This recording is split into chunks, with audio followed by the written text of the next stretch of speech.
भारत को जल्द मिलेगी यूएनएससी की पक्की वाली सीट। यूएनजीए ने भारत को दिया खुलेआम समर्थन। यूएनजीए चीफ ने कहा, भारत वीटो का हकदार। दोस्तों, मोदी सरकार के नेतृत्व में भारत लगातार कोशिश कर रहा है कि उसे यूएनएससी में पक्की सीट मिल जाए, उसे वीटो का अधिकार मिले, ताकि भारत के विश्व शक्ति बनने में जो रुकावटें आ रही हैं, भारत खुद उनका निराकरण करे। यूएनएससी में भारत परमानेंट सीट लेने के लिए पूरी तरह से कैपेबल है, लेकिन हर बार यूं कहिए कि जब से भारत ने यूएनएससी में पक्की सीट के लिए आवेदन करना शुरू किया है, तब से चीन भारत के रास्ते का रोड़ा बना हुआ है। अमेरिका, फ्रांस, ब्रिटेन और रूस ने हर बार भारत का सपोर्ट किया, लेकिन चीन नहीं चाहता कि भारत को इस विश्व संस्था का छठा परमानेंट मेंबर बनाया जाए। चीन का सोचना है कि एक बार भारत यूएनएससी में इंटर हो गया तो उसका खेल खत्म हो सकता है। तभी तो भारत पूरे यूएनएससी को ही लपेट रहा है, क्योंकि जब से यूएन का गठन किया गया है, ये पूरा का पूरा संगठन वैसा का वैसा ही है। ना तो इसके मेंबर बढ़ाए गए और ना ही ये संगठन विश्व में किसी युद्ध को होने से रुकवा पाया।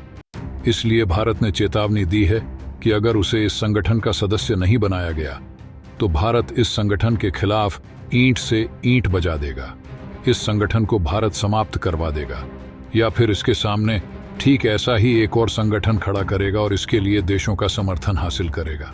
दोस्तों, ये घटनाक्रम तो चल ही रहा है, बाकी भारत लगातार इसके लिए काम भी कर रहा है। इसी क्रम में आज इसको लेकर बड़ी खबर सामने आई है, और वो ये है कि यूएन महासभा ने यूएनएससी में भारत के वीटो और स्थायी सीट के लिए न केवल खुलेआम समर्थन दिया है, बल्कि भारत की विश्व में शानदार भूमिका की सराहना भी की है। भारत को मिले इस शानदार सपोर्ट से चीन भी हिला हुआ है, क्योंकि जल्द ही यूएन का समिट होने वाला है और इसमें ही डिसाइड होने वाला है कि भारत को इस संगठन का परमानेंट हिस्सा बनाया जाए या फिर नहीं, और इसी को लेकर भारत समर्थन हासिल कर रहा है।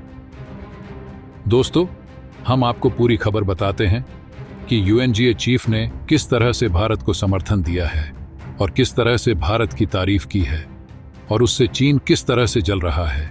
पूरी खबर बताएंगे, तो वीडियो के आखिर तक बने रहिएगा। यूएनजीए चीफ ने की भारत की जोरदार तारीफ, खुले मंच से की भारत को पक्की सीट देने की बात। दोस्तों, दरअसल यूएन महासभा ने भारत की तारीफ की है। भारत के अंदाज और पीएम मोदी की कार्यशैली का संयुक्त राष्ट्र भी दीवाना हो गया है। यूएन महासभा के 78वें सत्र के अध्यक्ष डेनिस फ्रांसिस ने खुलकर इसके लिए भारत की तारीफ करते हुए कहा कि भारत बहुपक्षवाद का उत्साही और प्रतिबद्ध समर्थक रहा है। फ्रांसिस ने कहा कि 1.4 अरब की आबादी वाले इस दुनिया के सबसे बड़े लोकतंत्र के रूप में वैश्विक मामलों में निरंतर मजबूत योगदान देने के लिए भारत का भविष्य उज्जवल है। फ्रांसिस ने 193 सदस्यीय संयुक्त राष्ट्र महासभा के इस सत्र के प्रमुख के तौर पर यह टिप्पणियां अपना 1 साल का कार्यकाल खत्म होने से पहले की हैं। यूएनजीए चीफ फ्रांसिस ने कहा कि इसमें कोई शक नहीं है, भारत निश्चित तौर पर संयुक्त राष्ट्र में अग्रणी देश है। भारत बहुपक्षवाद का उत्साही और प्रतिबद्ध समर्थक रहा है, जिसे संयुक्त राष्ट्र द्वारा काफी महत्व दिया जाता है। फ्रांसिस ने कहा कि हम जानते हैं कि भारत की सुरक्षा परिषद का स्थायी सदस्य बनने की महत्वाकांक्षा है।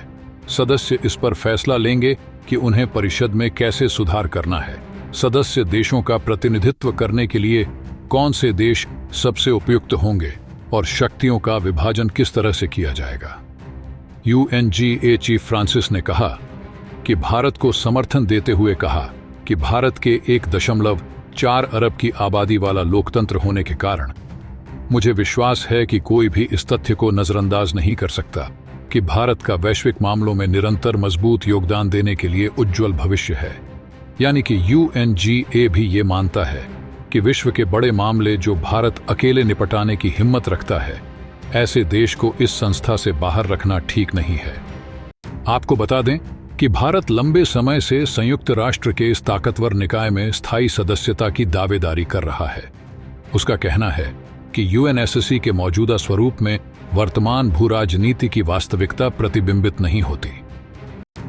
लगातार हो रही भारत को यूएनएससी में शामिल करने की बात। सिंगापुर ने ब्रिटेन की जगह भारत को सीट देने की कही थी बात। हाल ही में सिंगापुर के पूर्व राजनयिक और जाने माने शिक्षाविद किशोर महबूबानी ने संयुक्त राष्ट्र सुरक्षा परिषद में तत्काल सुधारों को लेकर अहम बात की है। उन्होंने इस बात पर भी जोर दिया है कि भारत को स्थायी सदस्यता मिले।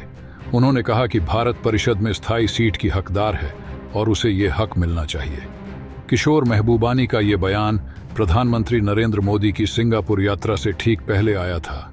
भारत भी अलग अलग मंचों से बीते कई वर्षों से लगातार यूएनएससी में स्थायी सीट की मांग करता रहा है। महबूबानी ने कहा कि अगर फिलहाल काउंसिल का विस्तार नहीं हो रहा है तो ब्रिटेन के बजाय भारत इसका स्थायी सदस्य बने। उन्होंने कहा कि भारत आज के समय में अमेरिका और चीन के बाद दुनिया का तीसरा सबसे शक्तिशाली देश है। वहीं ग्रेट ब्रिटेन अब ग्रेट नहीं रह गया है। ऐसे में यूके को यूएनएससी की अपनी स्थायी सीट भारत को दे देनी चाहिए। महबूबानी ने कहा कि ब्रिटेन ने बीते कई दशक से यूएनएससी में अपनी वीटो शक्ति का प्रयोग नहीं किया है। ब्रिटेन वीटो का इस्तेमाल करने पर होने वाली प्रतिक्रिया से डरता है। ऐसे में ब्रिटेन के लिए तार्किक कदम यही है कि वह अपनी सीट भारत को सौंप दे। वैसे भी अगर ब्रिटेन अपनी सीट छोड़ देता है तो उसे वैश्विक मंच पर अधिक स्वतंत्र रूप से काम करने की स्वतंत्रता मिलेगी। उन्होंने कहा कि यूएनएससी को आज की महान शक्तियों का प्रतिनिधित्व करना चाहिए, न कि अतीत की शक्तियां ही इसमें बनी रहनी चाहिए। आपको बता दें कि यूनाइटेड नेशन सिक्योरिटी काउंसिल के जिन 5 देशों के पास वीटो पावर है, उनके पास ये शक्ति होती है कि वो किसी भी प्रस्ताव पर रोक लगा सकते हैं। वीटो पावर वाले देश किसी प्रस्ताव के खिलाफ हैं और वो नहीं चाहते हैं कि वो पारित हो, तो इसके माध्यम से वो अपनी नामंजूरी को सामने रख सकते हैं। वो प्रस्ताव को अस्वीकृत करते हैं। वीटो पावर से यूएन काउंसिल के महासचिव के चयन को भी रोका जा सकता है। संयुक्त राष्ट्र चार्टर में परमानेंट और नॉन परमानेंट मेंबर्स के बीच वीटो पावर सबसे बड़ा और महत्वपूर्ण अंतर है। भारत के लिए लगातार इस तरह की बातें होती हैं कि उसे वीटो पावर मिलनी चाहिए। जिन 5 देशों के पास ये पावर है, उनमें से 4 का मानना है कि भारत को भी ये शक्ति मिलनी चाहिए और वो स्थायी सदस्य बनने का हकदार है। हालांकि चीन यूएन में भारत की स्थायी सदस्यता का विरोध करता है। वीटो पावर के लिए सभी 5 देशों की सहमति जरूरी है। अगर किसी देश को वीटो पावर हासिल करना है तो उसे 5 स्थायी सदस्यों की सहमति के अलावा बाकी 10 अस्थायी देशों में से 4 और की सहमति चाहिए होगी। इसके साथ ही वीटो पावर हासिल करने की इच्छा रखने वाले देश की आर्थिक स्थिति मजबूत होनी चाहिए। वो इतना सक्षम होना चाहिए कि जरूरत पड़ने पर अन्य देशों की मदद भी कर सके। ऐसे में कह सकते हैं कि भारत को वीटो पावर मिले, इसमें सबसे बड़ा रोड़ा चीन ही है। भारत लगातार यूएनएससी में सुधार का मुद्दा उठाता रहा है। इसमें स्थायी सदस्यों की संख्या बढ़ाने की मांग भी बढ़ रही है। भारत के अलावा ब्राजील, दक्षिण अफ्रीका, जर्मनी और जापान यूएनएससी की स्थायी सदस्यता के प्रबल दावेदार हैं।